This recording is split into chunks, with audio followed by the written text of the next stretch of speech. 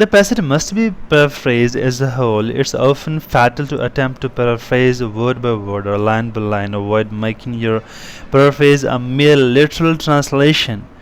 A paraphrase means something more than just word substitution.